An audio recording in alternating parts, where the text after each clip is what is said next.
नमस्ते साथीहरू, आज चाहिँ हामी सुकुटी माछा सुकाएर चाहिँ यहाँ जोखेर देखाउन लागिरहेको छौँ। साथीहरूले चाहिँ अब 1 केजीमा सुकुटी माछा कतिवटा जान्छ भनेर जिज्ञासा राखिराख्नु भएको थियो र मैले चाहिँ जोखेर देखाउन लागिरहेको छु। यो चाहिँ साइज अनुसारको अब अलि ठुलो छ भने 12-13 वटा जान्छ, अलि ठिकै छ भने 14-15 वटा, अलि सानो छ भने 16-17 वटा पनि जान्छ है। ल यी हामी चाहिँ जोखेर देखाउन लागेको छु। ल हेर्नुहोस्, 4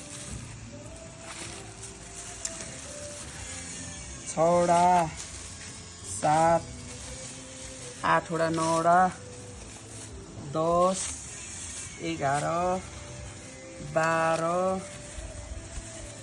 13 14 15 16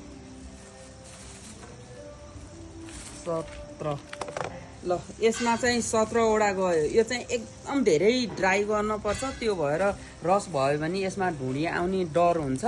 त्यसैले एकदम राम्रोसँग सुकाउन पर्छ। अनि यो एकदम हल्का हुन्छ, त्यही भएर पनि महँगो भयो है।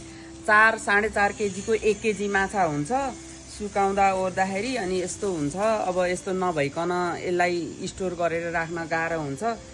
त्यही भएर चाहिँ सुकुटी माछा महँगो भएको हो। महँगो नभनिदिनु होला। अब यो एउटा पकायो भने नि 2 जनालाई छाक पुग्छ क्या, यो त धेरै चाहिँदैन नि, त्यस्तो हुन्छ। अब यो सुकेको सुकुटी माछालाई चाहिँ हामीले यसलाई प्याकेजिङ गरेर लेबलिङ गरेर चाहिँ मान्छेहरूलाई अब साथीहरूलाई पठाउँछौँ।